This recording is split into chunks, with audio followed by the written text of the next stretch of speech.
Okay, Carlos, we're going to make fried apples. I have in my skillet a half a stick of butter. I'm going to let that go ahead and melt. And while that's melting, I have cut up just a little bowl of apples. Just got them cut up there, like that. I've got my brown sugar out here. And my cinnamon.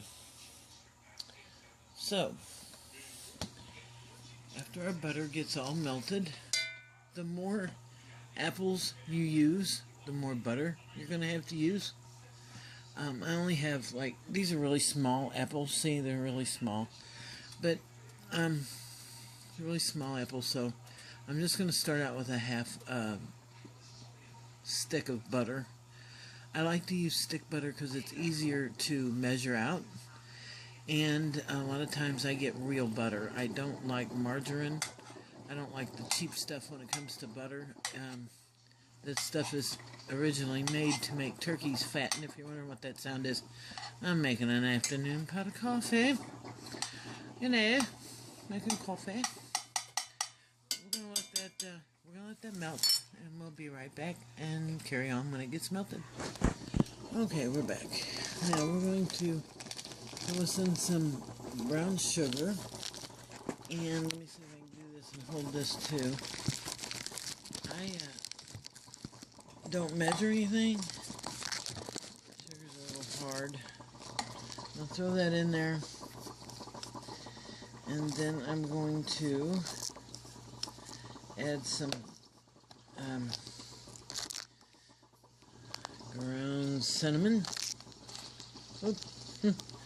Just throw some in there, however you like it. Some people like a lot of cinnamon. Some people don't. And you're going to smell that? This is going to be really thick. And melt down. I've got it on medium heat right now. You need to melt down all your brown sugar and your butter.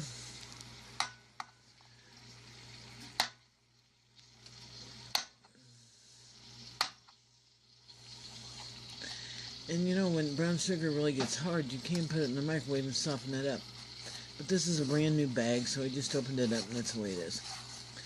Alright, now, that's all melted down. Oh, if you can only smell it. And I'm just going to pour my apples in there. Let me get rid of a handful of brown sugar. Now then we're just going to coat all these. Oh,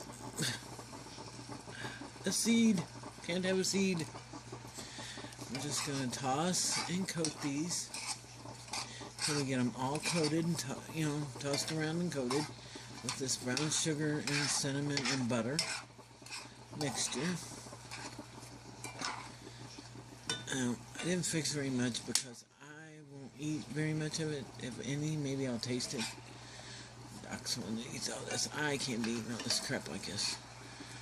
I don't know how I gain weight because I don't eat this stuff like this, but anyway. Okay, you got them all covered. A little bit of the peeling, but oh well. Got them all covered. Even them out here like this. And then you put a lid on it and turn them on low. And then we'll come back and I'll show you what they look like when they're done.